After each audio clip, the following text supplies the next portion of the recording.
کندھے پر پڑنے والا ہاتھ کوئی سخت نہیں تھا کہ مجھے ڈرا دیتا۔ اس کا احساس اتنا کومل تھا کہ مغرب کا وقت ہونے کے باوجود بھی مجھے ڈر محسوس نہیں ہوا۔ میں نے پیچھے مڑ کر دیکھا تو وہاں کچھ بھی نہیں تھا۔ میں نے اسے اپنا وہم سمجھا اور آگے بڑھنے لگا، لیکن پھر یہ دیکھ کر حیران ہی رہ گیا کہ درخت کے آگے سبزہ زار میں ایک پکا ہوا انار کا پھل تھا۔ یہ اس قدر خوبصورت اور تازہ تھا کہ اسے دیکھتے ہی میری بھوک چمک اٹھی۔ میں نے آسمان کی طرف دیکھ کر اللہ کا شکر ادا کیا اور انار سبزہ زار سے اٹھا کر پتھر پر کچھ اس طرح سے مارا کہ اس کے 2 ٹکڑے ہو گئے۔ میں نے اس کے دانے نکال کر الگ کیے اور جلدی جلدی کھانے لگا کیونکہ اب اندھیرا بڑھ رہا تھا، مگر اندھیرے سے زیادہ اس بات کا خدشہ تھا کہ کہیں میں راستہ بھول نہ جاؤں، کیونکہ ابھی مجھے اس وادی میں آئے ہوئے تقریباً 1 ہفتہ ہی گزرا تھا۔ میں نے جلدی جلدی انار ختم کیا اور گھر جانے کے لیے اٹھ کھڑا ہوا تو ایک تیز ہوا نے مجھے آ لیا۔ مجھے ڈر تھا کہ کہیں بارش ہی شروع نہ ہو جائے، لیکن پھر آسمان کی طرف دیکھا تو آسمان پر بادل نہیں تھے، پھر بھی اس خیال سے کہ کہیں آندھی نہ شروع ہو جائے میں نے اپنے قدم تیز تیز اٹھانے شروع کر دیے۔ حالانکہ اب مجھے جلدی جانے کی فکر نہیں تھی کیونکہ میرا پیٹ تقریباً بھر چکا تھا۔ میں نے ارادہ کر لیا تھا کہ اب گھر جا کر کھانا نہیں پکاؤں گا کیونکہ یہ انار تقریباً آدھے کلو کا تھا۔ میں اپنے دھیان میں مگن گھر تک آ گیا، مگر یہ دیکھ کر مجھے سخت حیرت ہوئی کہ ہوا کے جھونکے اور ایک مخصوص سرسراہٹ گھر تک میرا پیچھا کر رہی تھی، حالانکہ باقی چیزیں پرسکون تھیں۔ کہیں پر بھی ہوا کا نام و نشان نہیں تھا، مگر نہ جانے مجھے کیوں لگتا کہ آس پاس ہوائیں چل رہی ہیں۔ خیر ماحول میں تو کوئی تبدیلی نہیں تھی، لہٰذا میں آرام سے اپنے کمرے میں آ گیا۔ آج کھانا تو پکانا نہیں تھا، لہٰذا میں اخبار لے کر بیٹھ گیا۔ اخبار پڑھنے میں اس قدر گم ہو گیا کہ رات کے 11 بج گئے اور میری آنکھ لگ گئی۔ میں دن بھر کا گھوما پھرا ہوا تھا اور کافی تھک چکا تھا۔ صبح میری آنکھ کھلی تو 8 بج چکے تھے۔ آج میں نے نہ فجر کی نماز پڑھی تھی اور نہ ہی عشاء کی نماز کا موقع ملا تھا۔ کھانا پکانے سے فرصت کیا ملی، میں نے تو اپنے باقی کام بھی اسی طرح چھوڑ دیے۔ نہ ہی کپڑے استری کیے تھے اور نہ ہی ناشتے کا کوئی انتظام تھا۔ پھر میں نے سوچا کہ آج چھٹی کر لوں کیونکہ وقت کافی ہو گیا تھا۔ ناشتے کے بغیر تو میں چلا جاتا، لیکن رات کے کپڑے تھوڑے تھوڑے گیلے تھے اور ابھی تک میں نے استری بھی نہیں کی تھی۔ اگر رات کو استری کر لیتا تو صبح تک وہ یقیناً سوکھ چکے ہوتے، مگر کپڑے میں نے اسی طرح واش روم میں لٹکا دیے تھے اور یہ بھی نہ سوچا کہ صبح انہی کپڑوں میں مجھے کالج جانا ہے۔ پھر میرے دل میں خیال آیا کہ پورا دن یہاں گھر بیٹھ کر کیا کروں گا۔ ابھی میں ان سوچوں میں گم ہی تھا کہ کسی نے دروازے پر دستک دی۔ میں نے جلدی سے دروازہ کھولا تو سامنے ایک لڑکی کھڑی تھی۔ اس لڑکی کی عمر کوئی 18-20 سال تھی۔ اس نے سفید رنگ کا لباس پہنا تھا جو کافی حد تک کالج کا یونیفارم لگتا تھا۔ میں نے نظر اٹھا کر نہیں دیکھا، اس لیے اس کا سارا حلیہ مجھے یاد نہیں۔ ہاں اتنا یاد ہے کہ اس نے اپنے لمبے گھنے بال آگے کی طرف ڈال رکھے تھے اور اس کے گھٹنوں کو چھو رہے تھے۔ میں نے نظریں جھکا کر کہا، جی بولیے، تو وہ کھنکھناتی ہوئی آواز میں بولی، استاد محترم، میں نے سوچا آپ کے لیے ناشتہ لے آؤں۔ آپ یہاں اکیلے ہیں، آپ کی مہمان نوازی کرنا ہمارا فرض ہے۔ یوں بھی آپ ہمارے محترم استاد ہیں اور آپ کا خیال رکھنا ہماری شاگردی میں شامل ہے۔ اس کی اتنی شستہ اردو سن کر میں حیران رہ گیا، کیونکہ اس علاقے کے لوگ زیادہ تر ہند کو بولتے ہیں اور ان کی اردو سے صاف پتہ چلتا ہے کہ یہ ان کی مادری زبان نہیں ہے۔ خیر میں نے اس سے بحث کرنا مناسب نہیں سمجھا اور وہ پلیٹ لے لی، کیونکہ میرے پاس اس کے علاوہ کوئی اور چارہ بھی نہیں تھا۔ پلیٹ لے کر اندر آیا تو اس میں 2 گرم گرم روٹیاں رکھی تھیں اور ساتھ ہی خالص دودھ سے بنی چائے بھی تھی۔ روٹی سے خوبانی کی خوشبو آ رہی تھی، گویا یہ خوبانی کے تیل میں تل کر بنائی گئی تھی۔ روٹی میں جگہ جگہ بادام اور میوے لگے ہوئے تھے، جس سے معلوم ہوتا تھا کہ یہ خاص طور پر میرے لیے بنائی گئی ہے، کیونکہ بھلے یہاں خوبانیاں بہت تھیں مگر خوبانی کا تیل اس قدر بھی عام نہیں ہوتا کہ اسے روزانہ روٹیاں تلی جائیں۔ اپنی اس تعظیم پر میں خوش بھی تھا اور حیران بھی تھا۔ روٹی اور چائے کے علاوہ ایک لکڑی کا پیالہ بھی رکھا ہوا تھا جس میں لکڑی ہی کا چمچ تھا اور یہ تقریباً شہد سے بھرا ہوا تھا۔ خیر شہد تو اس علاقے کی عام سوغات ہے، لہٰذا مجھے کوئی حیرت نہیں ہوئی، مگر مجھے ناشتہ کر کے بہت اچھا لگا کیونکہ عرصے بعد ہی ایسا ناشتہ کھانا نصیب ہوا تھا۔ کمرے میں تھوڑی تھوڑی دھوپ آ رہی تھی۔ میں اپنی کمر دھوپ کی طرف کر کے ناشتہ کرنے میں مصروف تھا۔ خوبانی والی خاص روٹی کے نوالے توڑتا، شہد میں ڈبوتا اور پھر چائے کا گھونٹ بھرتا تو مجھے یوں لگتا جیسے میں من و سلوا کھا رہا ہوں۔ واقعی یہ ناشتہ بہت لذیذ تھا۔ خالص غذا کا تو مزہ ہی اور ہے۔ میں نے دل ہی دل میں سوچا اور پھر تھوڑا اداس بھی ہو گیا۔ میں خود ہی بڑبڑایا، امیر میاں ابھی تو خوب مزے لے لے کے کھا رہے ہو، کل کیا کھاؤ گے؟ رات کو تم نے انار کھا لیا، صبح خوبانی والی روٹی نوش فرما لی، اب رات میں کیا شاہی کوفتے کھانے کا ارادہ ہے؟ میں نے اونچی آواز میں کہا اور خود ہی کہا لگایا، سچ بات ہے اکیلے انسان کی زندگی بھی عجیب ہوتی ہے۔ مجھے خود پر ہی ہنسی آ گئی۔ ناشتہ کرنے کے بعد میں نے کپڑے تبدیل کیے اور کمرے کو تالا لگا کر باہر آ گیا۔ باہر اچھا خاصا سورج پھیل چکا تھا۔ میں نے اپنے کپڑوں کی طرف دیکھا تو وہ خاصے اجلے اور صاف ستھرے معلوم ہوئے، ایک بھی سلوٹ کا نشان نہیں تھا۔ میں نے سوچا شاید اندھیرے میں مجھے غلط فہمی ہو گئی تھی۔ دھوپ میں آ کر کپڑے اچھے خاصے لگ رہے تھے، میں ویسے ہی وہم کا شکار ہو گیا تھا۔ شکر کیا کہ میں نے چھٹی کا ارادہ نہیں کیا۔ تقریباً میں 8:30 بجے کالج پہنچا اور ادھر ادھر دیکھنے کی بجائے سیدھا اپنی کلاس میں داخل ہو گیا کیونکہ میں 5 منٹ پہلے ہی لیٹ ہو چکا تھا۔ میں کلاس کے اندر داخل ہوا تو لڑکیوں نے شور کرنا بند کر دیا۔ انہوں نے مجھے سلام کیا اور پھر میں پڑھانے میں مصروف ہو گیا۔ میں عموماً لڑکیوں کی طرف نہیں دیکھتا تھا، مگر پھر مجھے خیال آیا کہ جو لڑکی مجھے ناشتہ دینے آئی تھی وہ بھی شاید اسی کلاس میں موجود ہو۔ یہی سوچ کر میں نے غیر ارادی طور پر اپنی نگاہیں اٹھائیں اور پورے کمرے میں اسے تلاش کیا، مگر وہ کہیں نظر نہیں آئی۔ خیر میں دوبارہ پڑھانے میں مگن ہو گیا۔ 11 بجے کے بعد میری ایک اور کلاس اوپر والی منزل میں تھی۔ نہ جانے کیوں آج پورا دن میری نگاہیں اسی لڑکی کو تلاش کر رہی تھیں۔ پھر میں نے اسے ڈھونڈنے کا انوکھا طریقہ نکال لیا۔ میں رول نمبر بولتا اور ساتھ ہی اور جو بھی لڑکی پریزنٹ بولتی میں اس کی طرف بھی دیکھتا۔ ایسا کرنے سے لڑکیوں کو شک بھی نہ ہوتا کہ میں کسی کو تلاش کر رہا ہوں۔ خیر پورا دن گزر گیا مگر وہ مجھے کسی کلاس میں بھی نظر نہیں آئی۔ یہ عمل میں نے پہلی کلاس میں نہیں کیا تھا، لہٰذا میں نے سوچا کہ کل اپنی پہلی کلاس میں یہی عمل دہراؤں گا، شاید وہ لڑکی مجھے نظر آ جائے۔ یہی سوچ کر میں مطمئن ہو گیا اور چھٹی کے بعد سیدھا اپنے گھر آ گیا۔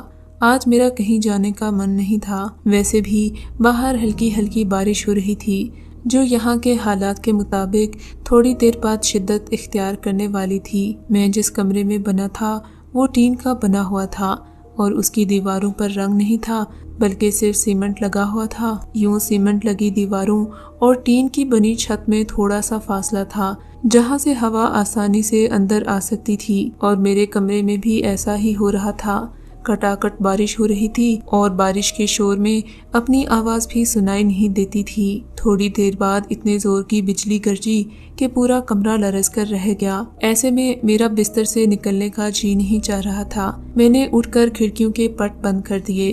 حالانکہ کمرے کے آگے بنے شیڈ کی وجہ سے کھڑکی کے اندر بارش نہیں آتی تھی، مگر نہ جانے کیوں مجھے تھوڑا تھوڑا ڈر لگ رہا تھا۔ میں بارش رکنے کا انتظار کر رہا تھا تاکہ بارش رکے تو میں بازار سے انڈے وغیرہ لے آؤں اور ساتھ ہی نان بھی لے آؤں تاکہ پیٹ کے جہنم کو تو بجھا سکوں، مگر بارش تھی کہ رکنے کا نام ہی نہیں لے رہی تھی۔ بارش کے رکنے کا انتظار کرتے کرتے میں بھوکے پیٹ ہی سو گیا۔ شام کے تقریباً 4 بجے میری آنکھ کھلی۔ اب بارش تھم چکی تھی، باہر کا موسم بھی صاف ہو گیا تھا اور بجلی کی گرج چمک بھی صاف ہو گئی تھی۔ میں کمبل ہٹا کر باہر آیا تو باہر کا موسم بہت شاندار ہو چکا تھا۔ سارے درخت دھل چکے تھے اور شام کی اداسی چھا رہی تھی۔ دور آسمان پر ہلکی سی قوس قزح تھی جسے دیکھ کر یہ سمجھ میں نہیں آ رہا تھا کہ یہ شروع کہاں سے ہوتی ہے اور ختم کہاں سے۔ قوس قزح کا یہ نیم دائرہ ایک پہاڑ سے دوسرے پہاڑ میں ختم ہو جاتا تھا۔ میں اسی منظر میں کھویا ہوا تھا۔ ہم جس علاقے میں رہتے تھے وہاں پہاڑ زیادہ اور سبززار کم تھے، لہٰذا یہ تجربہ میرے لیے بہت خوشگوار تھا۔ خیر میں نے اپنے شاعرانہ خیالات کو جھٹکا اور بازار کی طرف چل دیا۔ میں نے بازار سے 2 درجن دیسی انڈے خریدے۔